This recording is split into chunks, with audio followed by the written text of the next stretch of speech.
Dito tagi ka no? Nakasporting yun o. Kaligo na. Wala na kayo lahing sili na. Ako na nakatapusan. Mayon, buntag sa tanan. Buntag. Sa parang gabi naman siguro ito kay 6. Terus 9 na. Mga hours man na agwat sa toilet ni. Alas 6 pa no? Alas 6 pa. So yung gibati nga, nyarang-arang natong pamanit ka ron. Abi ni mo, Sir George, lipay kayo sila Sir George. Kung sa sunod palagi na Sir George, ikaw rin gihapon nyo daw. Ang akong gipasalamatan na sa tanan. Ang giyagin sa Ginoo sa tuwa.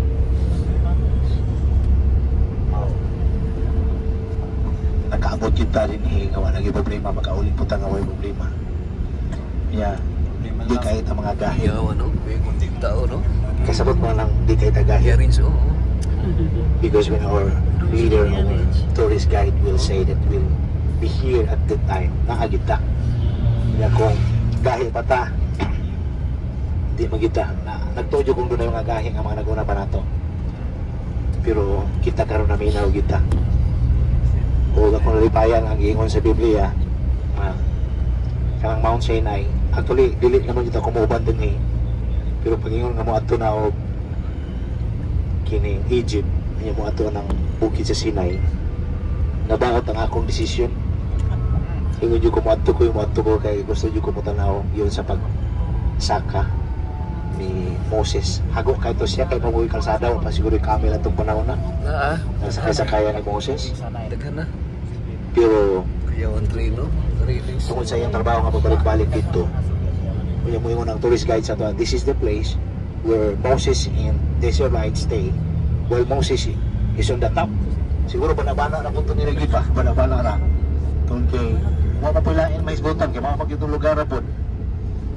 Yung atong burning bush nga atong natuan dito. Akong nakita nga taon-taon na po. Pero kung dito tinuod magaling to, dito mga lugar, ang importante rin yun. Dito man tani rounds. Doon ay evidence nga ang Ginoo nagpakita kang Moses, nagtabang kang Moses, kung nagpalalangin kang Moses sa katawan niya. Ang ako lang nagulan kay sa kahago ni Moses. Di ba naibaw na mo nga si Moses mahimo naman itong hari? Mahimo na siyang hari, anak mo siya sa anak sa babae sa hari. Pero iyang yung italikdan ngayon ang Hebrewanon, italikdan niya tungod sa pagigugma niya sa Ginoo. Kung kita pa siguro to, siguro muna mag-una-una pa kita. Kaya nga, muli pa yung ko ka-decide nga ako yung mag-lead sa mga tao. Inoon, diyan sa Exodo 3 o 4, nibalibad yun si Moses. Siya dili ko Ginoo, dili ko. Siya dili. At to kanto, dili ko pwede ko may mga istorya. Siya lang may imuhang igsuon. Nga si Aaron, may imuhang spokesman. Ugabi ninyo ni sugod si Moses. Sa pagkakaroon atong nakita nga ang kahago ni Moses sa kayabag sa mga tao nga ginadala. Nakonsider mo yabag kay naibaw na gyud sila kadunay Ginoo, pero magimo-himo pa gyud sila Ginoo. Murag sa sama ra po sa atong giron ba.